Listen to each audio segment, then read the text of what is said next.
Hi guys, so today I thought I would do a video on oral hygiene for your kids, for babies and for toddlers, brushing their teeth and some natural ways that we can keep their teeth healthy, whether you are pro-fluoride or anti-fluoride. That's one thing that I'm going to avoid to talk about today, but despite that, what we can do to take care of our kids' teeth and how we should be brushing their teeth when we do brush them, and just the way that I do it and some tips that I try to keep in mind as often as possible to keep the kids' mouths healthy. So my 10-month-old, he hates having me brush his teeth, and I actually just have a little clip of me trying to brush his teeth and how he avoids it. So for him, I do it right before he goes to bed, after I give him his bottle, when he's kind of lying in my arms and he's just so tired, and you know, he's a little bit more easy to manipulate, I guess, and I just kind of brush them when he's lying down, but I'll show you. So one of the first things when talking about oral hygiene for your kids is to start really early, and I know that a lot of this stuff might be, you know, really common sense to some people and then not to others, because I do know some people that don't brush their baby's teeth because they just think they don't need to yet, or the baby only has one tooth, or whatever the case may be. But the first thing that I think is really important is to start brushing their teeth from the very first tooth. So this is Rocco's little baby toothbrush, so it's kind of all bent up because I let him chew on it. But just a really soft, bristled baby brush. This is by a company called Pigeon, and I don't know, but I think I just got it at Walmart or something. But just really soft bristles, so it doesn't damage like the enamel or whatever. It's really soft. And all I use on his teeth is water. So whether you are using fluoride toothpaste and you have no problem with that or whatever, you don't want to be using it on an infant, obviously. So that's something that you just water. And even if they have just one tooth, even if you're just wiping it, you know, with a washcloth or something, or a soft bristled toothbrush, so a baby toothbrush, to brush the baby's teeth. So start right away. That's something that sometimes we forget, and it's really important to start doing that. And the other thing that I think is really commonly overlooked with kids' teeth, and even I didn't think about this until London was like in her first year. I didn't do this when she was a baby. I do with Rocco now, because I just never thought, but it does make sense. But flossing, I mean, how many people actually floss their kids' teeth? You know, it can be challenging and time consuming, all of that, but it's really important. So as soon as your baby has two teeth that touch each other, you should be flossing. So this floss I used in the clip that I showed you of me flossing London's teeth, but ideally I don't actually use this as our floss. Ideally I use the little flossers that are like, they have like fun colors and animal shapes, or even adult ones, and they're just easier to maneuver, and the kids, especially the baby, doesn't have very many teeth and they're all at the front, so he's really easy to do right now. It just makes it a bit easier. But flossing, I think, is, I mean, flossing's got to be the most the most misstepped even in adults, so let alone kids, but it is important. So if your baby's just starting to get teeth and it has a couple of teeth and any teeth are touching each other, then start flossing right away. Because there's nothing worse than having your child be like 3 or 4 years old and going to the dentist and having to deal with a whole bunch of cavities, or, you know, tooth problems when it's so preventable. So I think it's just worth it to take the extra steps early to make sure that when they're a little bit older, they don't have to go through all of that stuff at the dentist. So I wrote down a couple of tips so I wouldn't forget to do that. And then when they get older, obviously the changes. Now, one of the things that I think is a really good idea to kind of help make toothbrushing more fun, and also to make sure that you do it for the right amount of time, because you are supposed to brush their teeth for 2 minutes, your teeth too, 2 minutes, and a lot of people don't brush for that long. So I try to get as close to that as I can. And now they've made it so that toothbrushes, I've had some for London in the past where they have lights and they'll flash for 2 minutes, so it lights up, or little sparkles will fall from the bottom, kind of like an egg timer, so you know you have to keep brushing until the sparkles, you know, fall down from the side or something. Just different little things that are fun. But right now she has a pretty plain toothbrush, but what it does have is a pretty fat handle. So, and this just makes it easier. It's kind of, you can't really see, but it is grooved at the bottom. shows it a bit better. So it's just easy for little hands to hold. Now, they don't recommend letting your child brush their own teeth because it's just not going to be done properly. But I do let her brush her teeth all the time, even just, for playing around. But then 2 times a day, we brush her teeth and one of us does it for her, and then we just kind of let her play around with it as well, take turns or whatever. So I get one that's easy for her to use. But another tip is actually to brush your children's teeth until they're like, they say 6 or 7, just to make sure that it gets done properly. So, I don't know how long I'm going to be doing London's teeth for, but I know with my older 2, I think they were about 6 or 7 before I started, and I did follow a lot of these tips with them, and they have really good teeth now, so that paid off. So that's, basically for brushing their teeth and things like that. But then there's some natural things that we can do. London. Lola's so happy. Is she so happy? Lola's our dog. Yeah, Lola's a dog. Lola's our dog.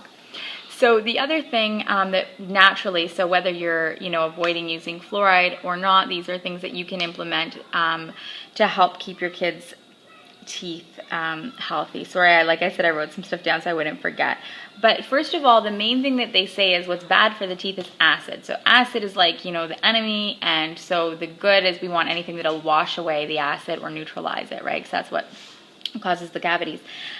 So water is, for all of us, key. And I hate drinking water, and I'm so bad at drinking water that I'm actually thinking of starting to do those waters that I see on Pinterest. Totally off topic, but what I want to do is mint and cucumber, I think, and lemon or something, and see if I can try to drink more water myself. I'm so bad for it, but luckily I haven't passed that on to my kids, and I've had them drinking water from a really young age, so they really like it. In fact, I make it really easy for them to get water, and my big head is blocking it. But if you can see there, I actually have like a water thing with water and a spout that's really low, so London can actually take her little cup and just, fill it up with water and drink it herself. It's just a good habit to start, is to have water on hand and easy to give to the kids. Water's so good for them.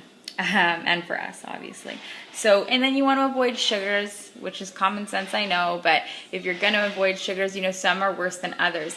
Like, for example, one thing that's going to sound really weird is dried fruits, because a lot of people think dried fruits are really healthy, but especially things like grapes and just there's certain fruits that are already really sweet naturally that when you dry them, their sugar content becomes so concentrated and sticky and just sticks to the teeth, and it's really, really actually bad for teeth. So you want to avoid things like dried fruits or any long-lasting, like sticky sweet foods like lollipops or stuff like that.